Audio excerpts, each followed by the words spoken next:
Hi there, this is Geeks Assembled. That would be Lee and me. And we are here today to talk about Where Are You? A Star Trek Excelsior audio drama that was created by fans and voiced by some amateur actors, you know, and the I just wanted to find out what Lee thought of this and for audio heads.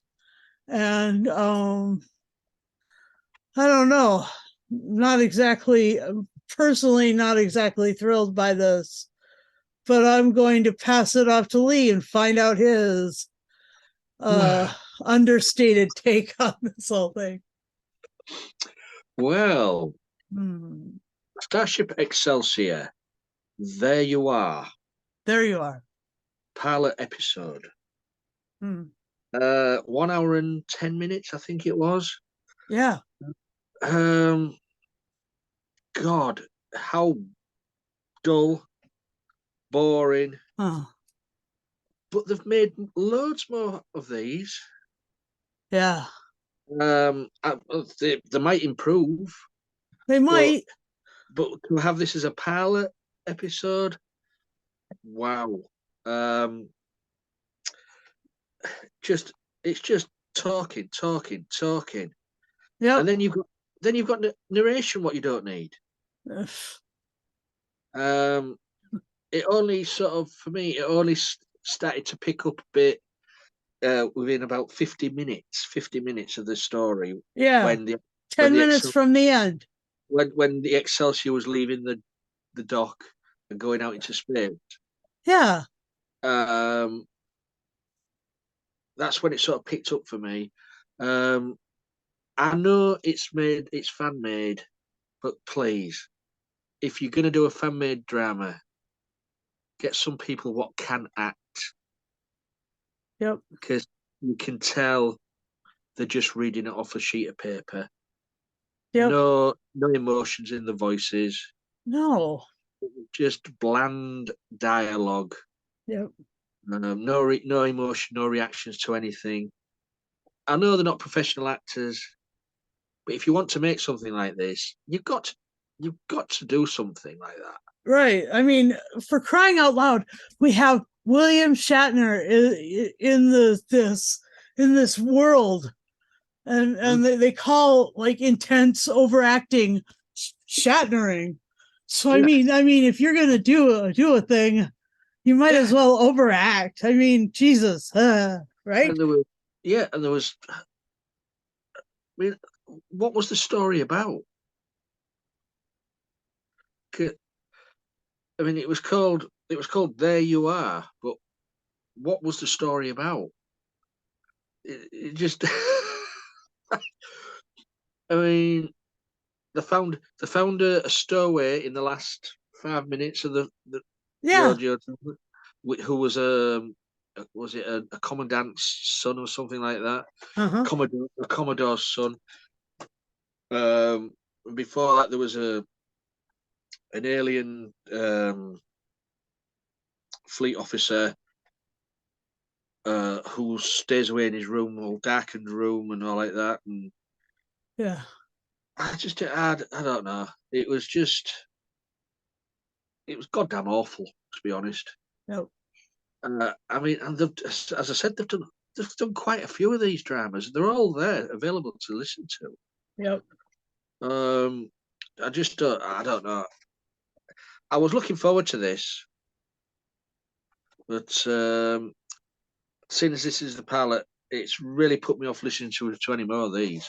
Yeah. Unless the voice acting improves, or the stories. I mean, even the sound effects there was hardly anything there. And they were a little slow, like the sound effect, like you'd hear the narration and then you'd hear the sound effect that went along with it, and I was like, oh, Lee is going to rip this one down and up and off the side. It's just going to, this is not, this is not going to be. Yeah, you just didn't need the narration when you had all the other characters just talking away Yeah, I in a mean, there was so much exposition. dull, boring. And this was Sulu's ship. I What? Yeah, mean, what? but this And was then they mentioned all the names of the captains, but they didn't mention him. maybe they weren't allowed to. I don't know. I mean, you got it. You Copyright, got copyright, you don't know. But yeah, this was the refurbished Excelsior, was it? A new version of Excelsior anyway. going out on its new voyage. But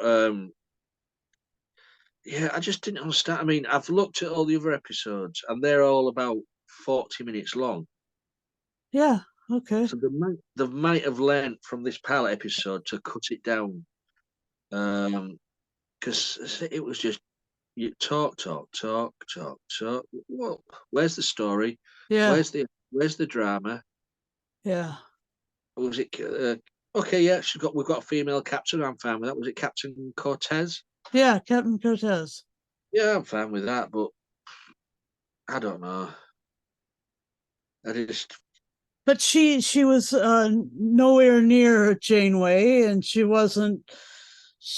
I mean, she didn't have the jazz like Cisco or you've the got to gravitas of a Picard.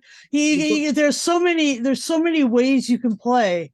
I mean, there's so many people you can sort of tailor your acting around, who've been in the Star Trek universe before. I mean, you've got all the whole Shatner thing, like the overacting, and then you've got the whole gravitas thing, the Shakespearean thing of Picard. I mean, yeah, gravitas. If you're gonna play one of the main characters, you've got to create that character. yeah. Every, every actor in this, and I use the term loosely, actor, Mm-hmm. um, had the same monotone voice. Uh-huh. They didn't vary. They didn't build on each other's separate characters. Right. It, it was like they were talking, and that's how it was going along. Yeah. Oh, come on! I thought, yeah. As soon as Excelsior says started to leave the dock, it's a bit of excitement. Oh, the ship's moving. Yeah. 50 minutes into the story, whatever the story is. Yeah. And then it was then the stowaway was like a cliffhanger. Yeah, So I mean, they were trying to drive you into the next story. I just couldn't, it drove me away from the next story. That's the problem. they had already driven you away. Yeah, I get it.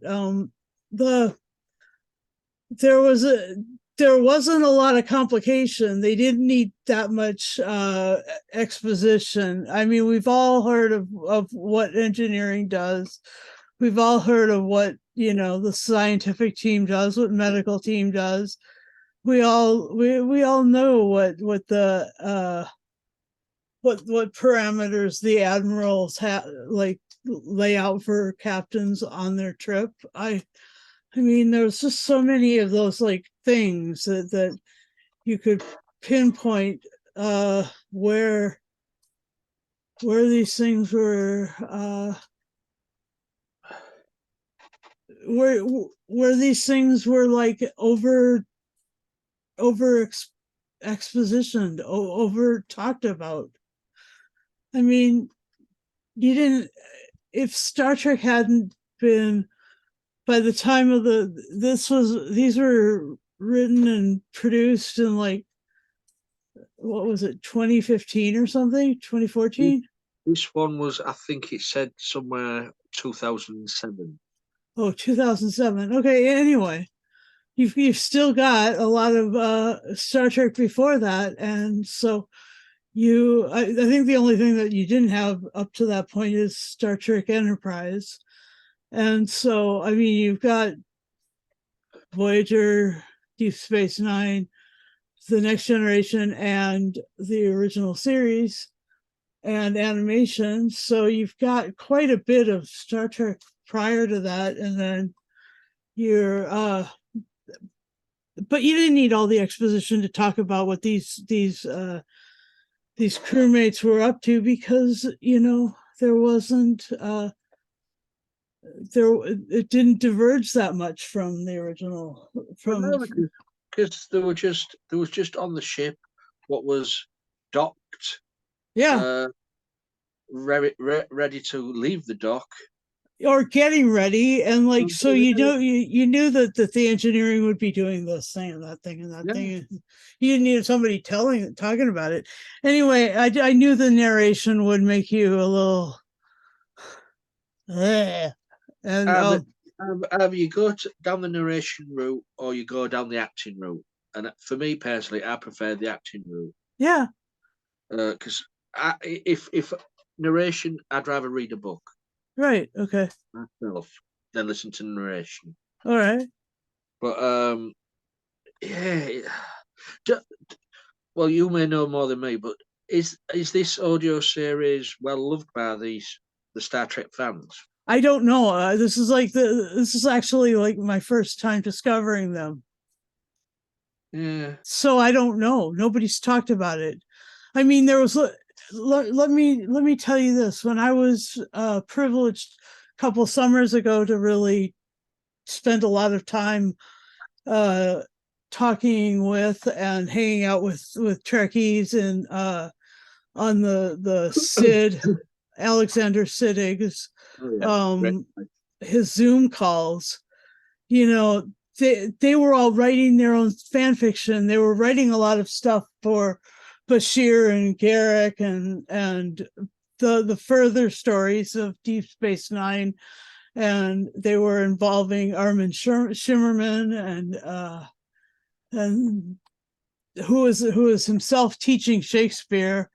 And I mean, they were doing quite a bit of different things, and Alexander Siddig was in Foundation, and he was in one of the recent Star Wars things. And I'm pretty sure that, I mean, he's got, you know, he's got all these all these fans were writing fan fiction for him. So there were a lot of times for him and like Andrew Robinson, who played Yeah. Garrick, to actually act those out. And so here you've got the original actors, and so those are absolutely phenomenal pieces with, but you see their faces while they're acting, so that's something different than an audio adventure.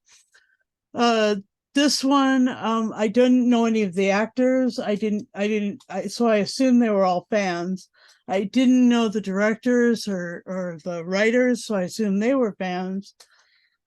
So I mean, it was just different. It was just a really different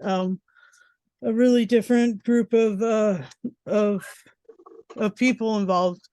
And you know, I love it when the starships are leaving port. I love all of those sorts of things. One of my favorite moments in all of the Star Trek movies was in Star Trek the Motion Picture, when they are in the space dock, just on the outside of space from the San Francisco uh Starfleet headquarters, and like they're all gathering there in Starfleet headquarters and then taking the shuttle up to the Enterprise. I thought that was really incredible. Or they were trying to beam up and some of them dying in the Yeah, process. I mean, it, it was missing the grandeur of the music score. That that I was mean, true.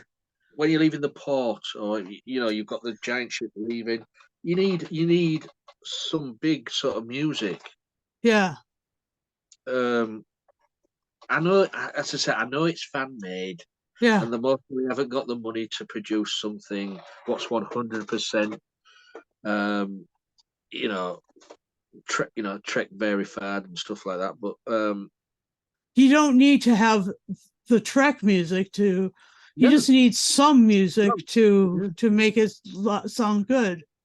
You can buy because any number of tunes. the music gives you the visionary of the ship as well, coming Uh-huh, out. exactly.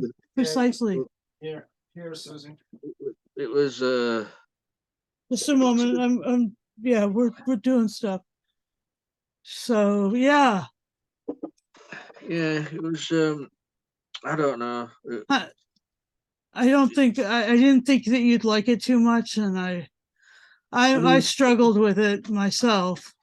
because we've been spoke by the professional productions of like Big Spoiled, Finish spoiled and to uh, rotten. Baffle Gab and all like that. Yeah, Um, I mean, a big thumbs up to these people what put the heart and soul into it to make a fan made thing. yeah, But please, I don't know. You've got to show a bit of emotion in your acting, uh-huh, even if you're not a professional actor. yeah. Just try a little. Do do some Shatnering, okay? Get rid. I mean, you might as well. You're doing Star Trek, for crying out loud. Yeah, and for the title of it, I don't know why it was called "There You Are." I didn't either. But Maybe it was because of that the stowaway at the end. Geez, I don't know. I mean, why would you call it "There You Are" until 5 minutes till the end of the episode? That's why it's called that. I don't know. That's Yeah, good. don't know. Jeez. Well, yeah. Anyway, we both didn't have high have high expectation, or we had expectations and they were not met. We had it sounds like this that these might be something that I'll give maybe one or two more of the more recent ones a listen, just because maybe they got better over time. But yeah, Who who knows? knows? And I just think that if you're gonna yeah, I just remember Star Trek Continues and Star Trek X and R and all of these great like fan made sort of things that ended up being quite big and quite amazing. I just think that you can, if you can do that, you can do these audio dramas 100% better.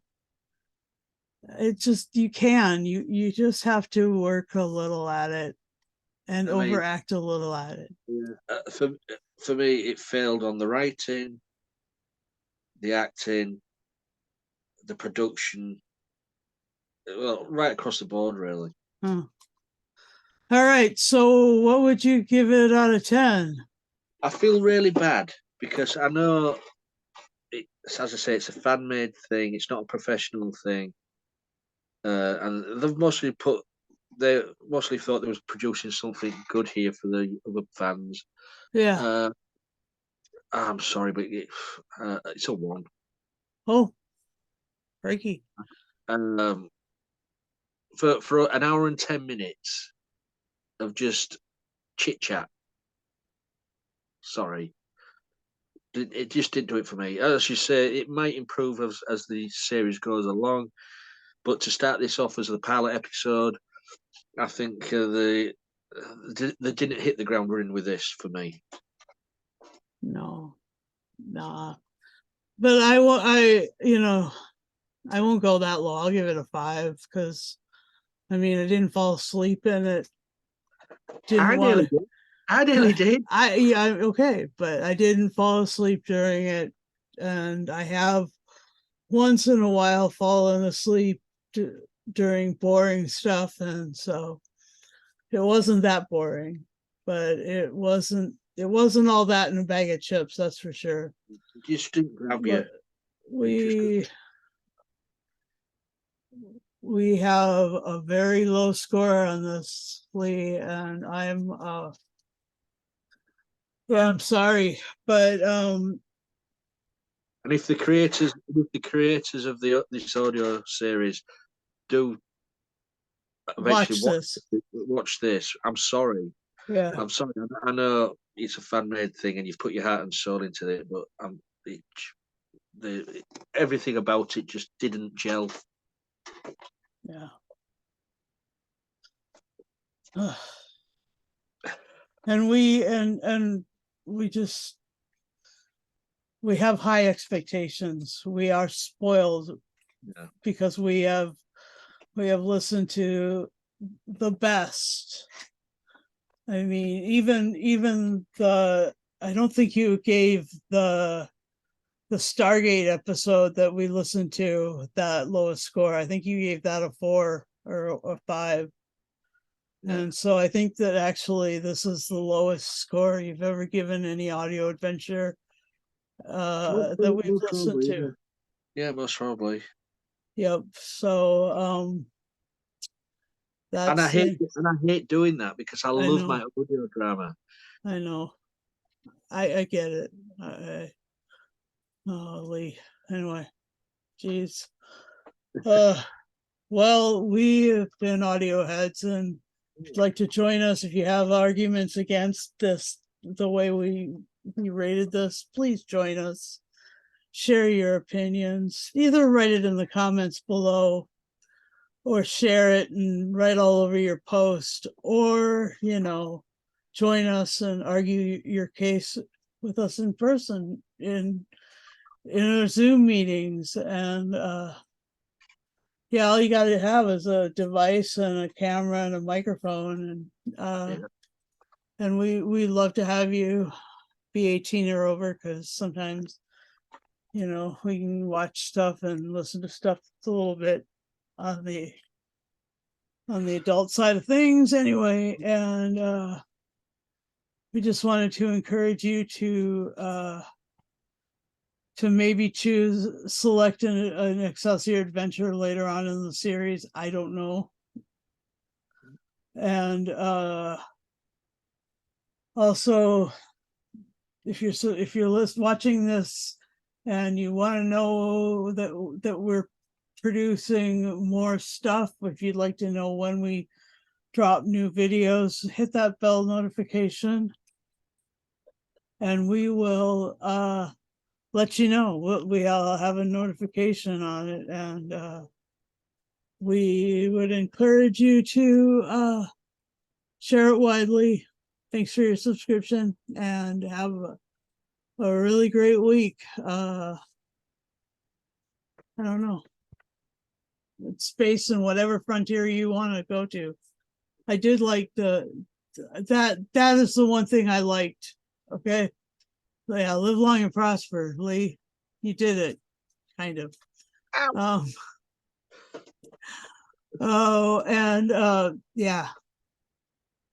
Have a great one.